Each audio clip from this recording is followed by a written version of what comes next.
பார்க்க போறாராம். இவரை நம்பி நீங்க ஓட்டு போட போறீங்களா? இவருடைய நோக்கம் என்ன?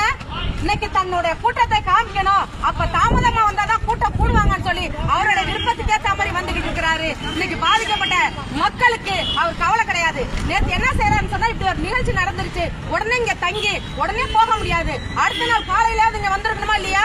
அன்னைக்கு இரவே என்ன செய்யறாருன்னா அவசரமா பிளைட்ட முடிச்சு சென்னைக்கு ஓடிட்டு இருக்கிறாரு. அப்ப மக்கள் மேல என்ன அக்கறை இருக்குது? இன்னைக்கு செத்தவங்க மேல என்ன அக்கறை இருக்குது? பல்வேறு கட்சிகள் இங்க வர்றாங்க. திமுகவை சேர்ந்த முதல்வர் இங்க வர்றாரு, உடனே வர்றாரு. ஆனா ஏன் விஜய் வரல? விஜய் இங்க இருந்து சென்னைக்கு ஓடுறாரு. அப்போ மக்கள் மேல இவருக்கு அக்கறை கிடையாது.